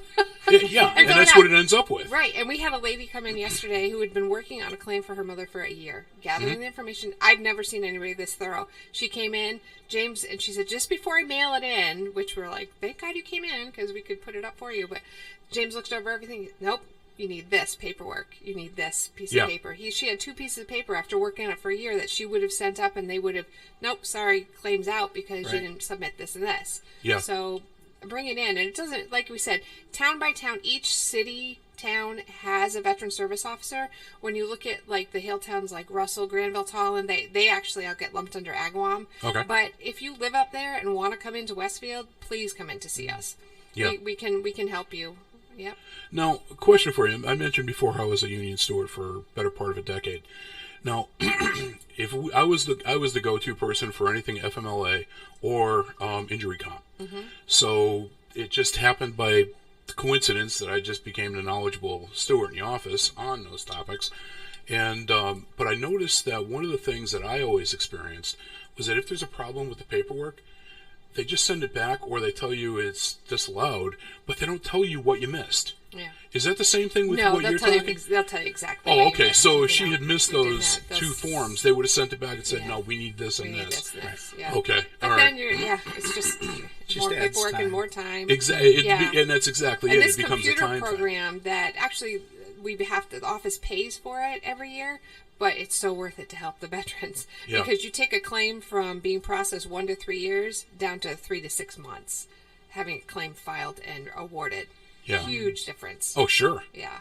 And again, plus the benefit to the veteran actually sitting down face to face If and having their somebody cares. answers. Right. Yeah, it cares. Mm-hmm. Yes, because like what we said in the beginning of the show, these people for you guys are not numbers. Right. This Right. is a person. Yeah. You've got Bill coming in to see you today, Right. and he's got these questions, and boom, Yeah. we're going to give him answers. He's going to walk out feeling that it was worth his time to Right. drive to the senior center. Well, and here's something else that I thought was really cool was I'd be talking to Julie at work, and she'd be like, "I'm going over to visit so and so." I'm like, "Is that part of your job?" She goes, "No, but I'm going to go check on them." Yeah. So she gives, I think, even another level that, and it's amazing how much that means to these people because some of them don't have anybody, some of them have families Yeah. that don't live in the immediate area. Sure. So Julie, a lot of times, will just go drive to their houses and either help them or even just check in with them and say, "How you doing?" Because we didn't see you down at the center this month. we missed it. Yeah. Yeah, You know, and just that's checking. been huge. That's had a huge impact on people. I think that's really a neat service that she and James provide down Definitely. at the, yeah. Definitely. Yep. And again, it gets it where it's these people realize they're not a number. Right. Yeah, we had somebody call into the office the other day and say, I'm a veteran, the gentleman and I'm a veteran, but we don't drive. We can't get in there. We heard about your services. So James and I drove out to their house. And, James like, we never did this before. I'm like, well, we're doing it now. Yeah. Get in the car. Yeah, that is incredible. Yeah. So it's obviously good it's an service. outstanding service that you're providing. Yeah. And a very worthwhile cause. Yeah, definitely worth it. I think a lot of positions in the city, and I'm thinking like, oh, what does this position actually do? It's so worth it. Oh my goodness. Well, you know what occurred to me when we were talking, and I'm looking at the two of you, and my mind is running here. But and Brian, this both of you actually being veterans, this applies to you guys. Put your lives on the line to defend this country. Now that you've retired from this, somebody else is making it their life to defend you. Yep. Yep. That's awesome. Yep. Yeah, And it it's is. nice to keep serving, and that's what I tell the veterans, the older veterans even. Just because you served back then doesn't mean you have to stop serving. You could come alongside of some veteran who's gotten out, who's young in their 20s and, is trying to adjust and say, hey, I was there. Here's what I did kind of thing. Yeah. So it doesn't end. No, but it's it's like a learned friend. It's a different perspective on Yes. things. Yes. These people come home. It's like, where am I going tomorrow? Right. And it's like, well, this is where I went. Yeah. And that's such a benefit to them. I mean, to anybody. Yeah. Absolutely. I've only been in the job for a few months since August, but there's a lot of things I'd like to set up a mentor program. I'd like to set that up. So we'll see. We'll see where that takes us. That's a little ways down the road. But Yeah. Well, listen, let's break into another song. I know we are running over, but that's okay. Pete told me it was all right. So I'm going to play. This is actually out of everything today, this is the only modern song, or relatively speaking. It's all been quote unquote classic. But this is a song I just liked. It's got a good beat to it. And this is Finger 11 with Paralyzer, and you're listening to Agawam Paranormal Radio.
Too desperately, but so far has not been fun.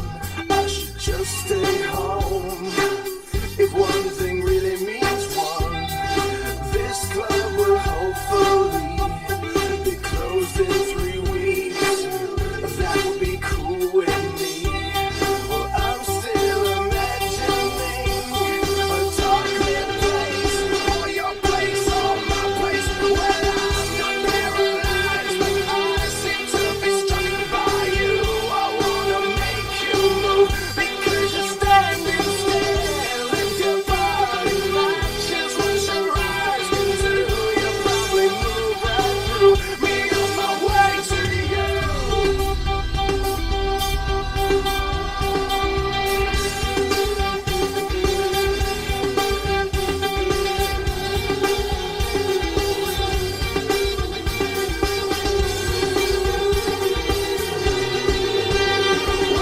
I'm not paralyzed, but I seem to be struck by you.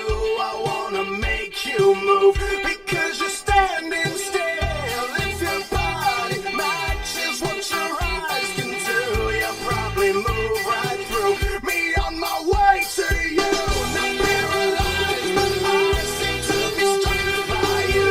I wanna make you move because you're standing still. If your body matches what your eyes can do, you'll probably move right through me on my way to you.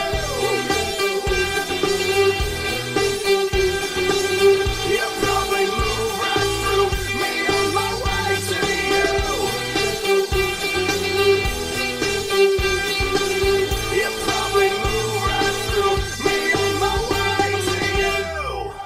Support for community radio on WSKB is provided by Betts Plumbing and Heating Supply Company, an independent, family-owned wholesaler serving Westfield for over 50 years, specializing in plumbing, heating, and industrial piping supplies. On the web at bettsplumbing.com or at 14 Coleman Avenue in Westfield. One of our underwriters here at WSKB's Community Radio is Carson Center for Health and Human Services, a nonprofit organization located at 20 Broad Street in Westfield. They provided behavioral health and rehabilitation services in communities throughout Western Massachusetts since 1963. There are services for children, adolescents, adults, families, and couples. You can find them on the web at carsoncenter.org or at 413-572-4132. Support for the community programming of WSKB is provided by the Dunkin' Donut Shops of Westfield and the Sardinia family. It's nice to know that even as the world changes, Dunkin' Coffee remains the same at 7 convenient locations throughout Westfield. Wednesday mornings start off right from 6 to 8 a.m. with Tina Gorman and Wake Up Wednesday. Community Radio. 89.5 WSKB. Live from the campus of Westfield State University, this is 89.5 FM WSKB Westfield. Hey, good morning once again, everybody. This is Rob Goff with Agawam Paranormal Radio, and it still is saying 42 degrees out there, but it's supposed to get up to about 67. And Dan Brown says maybe even 70, so we're going to hold him to that. And we're coming to the end of a show, and again, this is always bittersweet. I hate this part of the morning. It's so fun doing this. But Julie Barnes was our guest today with her husband Brian. Yes, Brian has flown the coop. He's like he's he over usually in does. the control center with Pete and having a good old conversation in there. So Julie, before we wrap, I wanted to touch base with you about some of the local charities Right. that actually support our veterans. Yep. What do we have locally for that? There's a couple that come to mind. One is the Warrior Art Room, and they are, you can look them up online. They're actually going to be coming into our office on Tuesday from 12 to 1. They're going to have a table there, and they're just going to talk about what they do. They offer art classes kind of as therapy for veterans and their spouses and their families. Okay. And there's more to it. I would go on their website, Warriors Art Room, I think is the name of their .com. Or .org, warriorsartroom.org. And then there's Project New Hope, which there's one of those organizations in the eastern side of the state. They just came to this Western Mass a couple of years ago, and they do Christmas parties for veterans. They help with gift cards for veterans. They've helped a couple of our veterans out who couldn't get on Chapter 115, by the next pay check cut. And so they gave them a couple of gift cards to get by, gave them some food. They have buckets for homeless veterans, which that's a whole other thing. There's a lot of programs out there for homeless veterans. I know we see homeless veterans around, but I would suggest do not give homeless people money. I worked with the homeless for a long time. There's a lot of agencies that help the homeless that are there to really, really help them. I would suggest that you hook up with a good agency or charity that helps homeless people, or talk to them. I know that's so scary for some people, but homeless people are people, and get their story, talk to them, see what they really need. If they say I'm so hungry, hey, the Samaritan Inn is over there. There's the Friends of the Homeless down in Springfield Rescue Mission, whatever. And if they're a homeless veteran, there's so many programs. So if you just refer them to me, there's shelters up in Northampton. There's other benefits for them. We can put them up in a hotel for the night while we get them placed somewhere else. There's a lot of programs for them. So if you see somebody kind of playing it up because they're a homeless veteran, don't feel too bad for them, because there's a lot of programs out there. You can send them to me and they can yell at me. Well, I know myself. I mean, I agree. I've never been comfortable handing somebody money, but by personality, I'm told I'm extremely generous. I have, on occasion, actually taken these people into like McDonald's. There you go. And bought them lunch. Exactly. Or buy them That's dinner. perfect. And, here you go. Yeah. Sit in a warm or an air-conditioned place, enjoy your food, Right.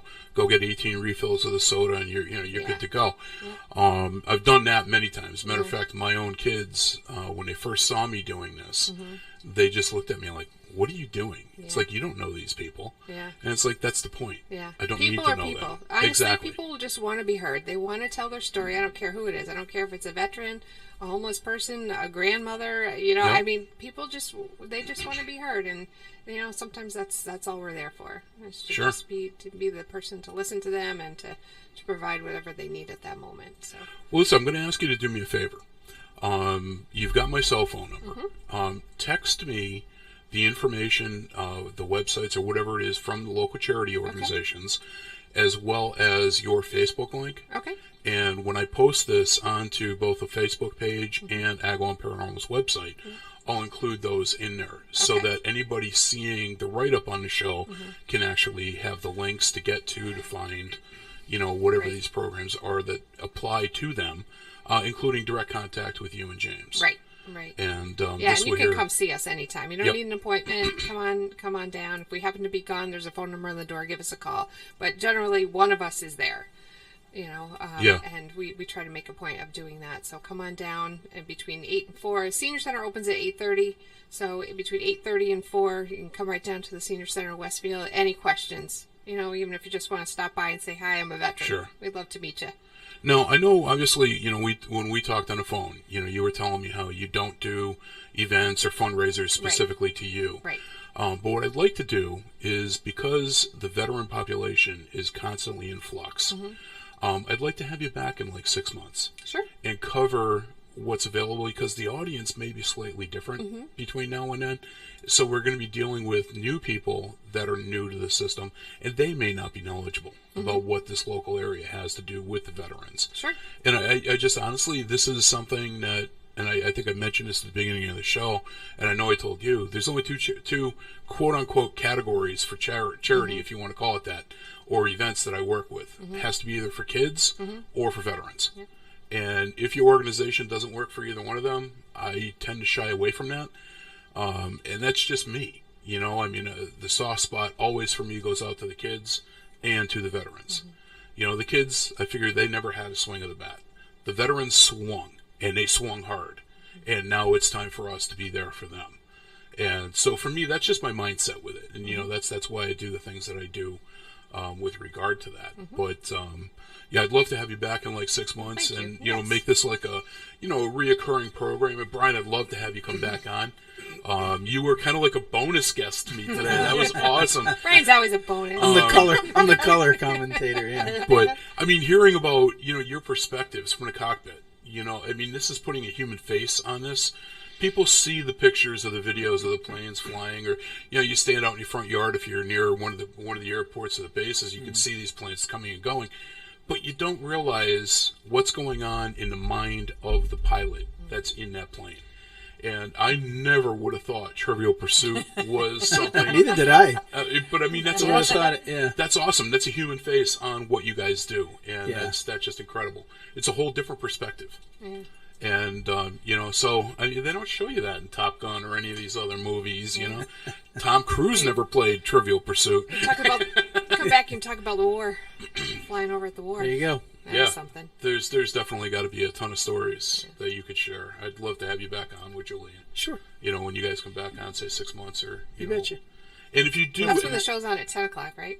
No, unfortunately not. Yeah, we wish. But too, the other thing is that if you guys ever do have some sort of a program or something that you're going to be involved with a fundraiser, you got my number. Give me a call. Okay. All right. Thanks so much. Great. We have in the past, we've donated guest investigator spots. And that's the only way the public gets to go on a ghost hunt with Agawam Paranormal is if you win through a charity event. Okay. That way it gives it added value. It's not something that Joe Public can buy, just to hand me $50 and say, hey, I want to come with you guys tonight. No, it doesn't work that way. Yeah. And so, it's always a big event when we work with a charity. And that's why. Because, we've been around 12 years. As I mentioned to you, Brian, over 250 investigations to date. 99% of them right here in Western Mass. And there's no end in sight with this. So when we do historical locations, that's an awesome time for the public to come out. Because chances are you drive by these places on a daily basis. Westfield Women's Club. Yeah. That place is active. But yet I guarantee you probably drive by, it's 2, 3, 6 times a day and don't even give it any thought. Well, there's the spirit of a little girl we believe that's there. And she likes one of my other lead investigators. She's quite smitten. Women's with Club it. always made me nervous anyway. So I knew why. I knew why. Yeah. That was it. Yeah. Oh, boy. Well, thanks for having us. Yeah, on. thank you. That's Yeah, it was really great. nice. Thank you. Brian, it was great meeting you. Nice meeting and you. You guys meet Julie. I'll Thanks. catch you in a second. Yeah, nice to meet you. So, Lynn, do you have anything you want to inject at this point? Because we're going to wrap up. Lynn's been quiet today. She's... Well, I shut off her mic. Yeah, I know. I'm fascinated by the fact that you worked where my husband worked. So it got real personal for me, and I was just enjoying all the stories. But during the break, the only thing I want, if you could just again mention, veterans, yes, they're very, very important. But as the spouse of a veteran, there's also things out there for them. Right. Even if the veteran is no longer alive. Right. Widows. What can they? They're eligible they for do? everything the veteran's eligible for. Whether the veteran's still alive or not. Whether the veteran's still alive or not. That was the hard thing about sending out the mailing for the people in the census who check veteran, because the widows won't check veteran, and how do I get to them? Yeah, I wouldn't know think the you widow could. of a veteran and they're struggling in any way, have them come see me. Because I really think the spouses should all be considered a veteran also. Yeah. I mean, when you marry somebody who is in the military, whether it's Right. a man or a woman, you're really signing up not just yourself, but your whole family. Right. Yourself, Yeah. your Yeah. children. Yeah, definitely. Yeah, the federal government considers the widow of a veteran for veteran benefits. The same. That's awesome. And There you also disabled kids, if they've been disabled since before they were 18 and say they're 30 now, they're still eligible for benefits as well. Wow. The federal Now, government there's does a something, good yeah, job. you don't hear that every day. Yeah. Yeah. No, I mean, Yeah. most of this stuff, I don't think most people even realize. Yeah. Well, stupid question. Who puts together the form for the census? Is that done on a local level or is that a federal form? I have no idea.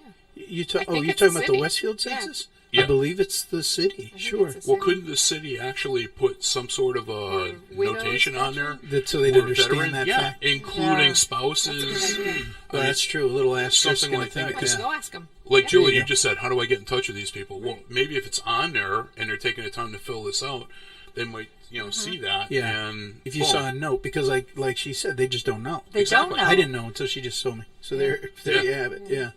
See, all these years you didn't know you were a veteran because she was. I mean, Because I didn't tell. All these years I didn't know I was hard of hearing until she told me. So. yeah. We make a good pair.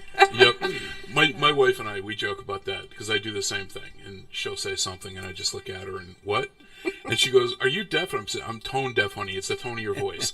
And, that's the running gag with us. But she'll tell me this big, long, extravagant story and then I'll look at what? And, oh, man, the look I get.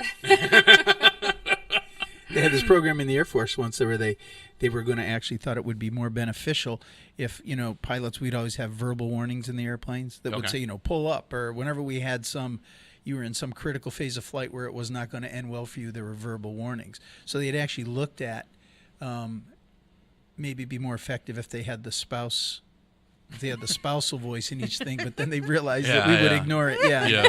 The death rate of pilots would go up tremendously. Yeah. But So bad. I did read a story or an article one time going back years that somebody researched and discovered that people in a general form, not gender, listen to a female voice more than they listen to a male voice. If you have a recording of a female, That's interesting. people listen to that more than they do the male voice. Well, I can tell you now, any voice I've ever heard in any aviation application, whether it was airlines, corporate, military, has always been a female voice. See? I've never heard a male voice. They read the same article. For that. Yeah. There's a Well, you reason. think of Bob Ross, man. Guys just fall asleep listening. No. Yeah. And it's usually in a very annoying voice, which... There you No, go. no, I'm Yeah, saying... right? No, There's it's an stereotypes intense, for like... everybody, Yeah. right? No, no it's, respect. it's not some, wonderful, Yeah. It's pull not up, a you're in 1-900 danger. number. It's like, pull up! That got your you idiot. attention. Yeah. that was Yeah. good. Well, listen, again, I want to thank you both for coming in today. It was awesome pleasure. meeting you. Nice and, meeting you. I definitely want to have you both back. And, we can do it sooner than 6 months, but I'm thinking, at least every 6 months.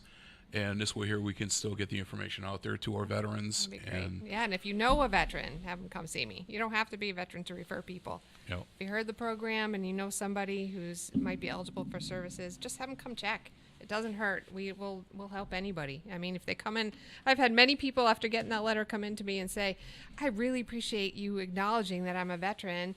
Am I eligible for services? And we look through them. Nope, you're not eligible for anything. You're doing good. Okay, that's fine. Just want to come in and say hi. Making sure. So, yeah, come on in. You're not going to bother me.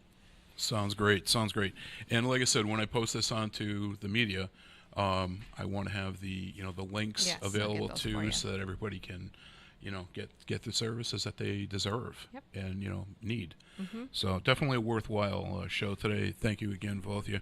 Now, when I talked to Lynn the other day about today's show, I said to her, I said, I'm picking all this music. I said, why don't you pick something not Freebird, which I had to play. I actually did Takes all my fun away. for the very first time. I did a poll on Facebook, and said, "Should I play this?" I won. And she won. I won. And I was like, "Okay, Landslide. I got to be good to my word." It's not that I don't like the song; it's just 18 minutes long, Oh, come on. It's or only, so it feels. No. But so I told her, I says, "Look, Lynn, why don't you pick out the closing for the show today?" So what'd you pick out? ZZ Top, Sharp Dressed Man. ZZ Top, Sharp Dressed Man. So listen, you've been listening to Agawam Paranormal Radio, and I want to thank you guys all for being a part of the show today. And listen, I really, from the heart, be safe, and we'll be back with you guys next Thursday morning, bright and early. We're going to leave you with ZZ Top with Sharp Dressed Man, and thank you again for listening to Agawam Paranormal Radio.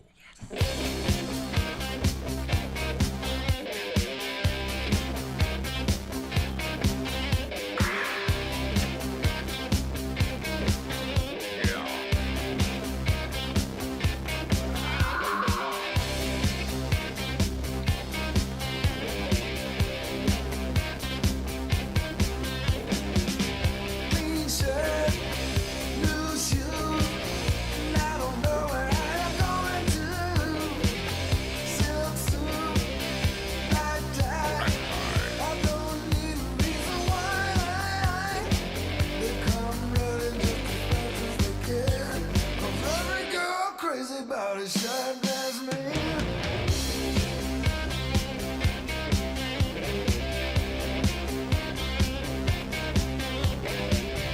The watch, diamond ring, I ain't missing not a single thing.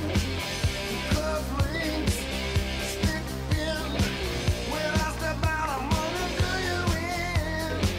They come running just as fast as they can. Every girl crazy about a shot.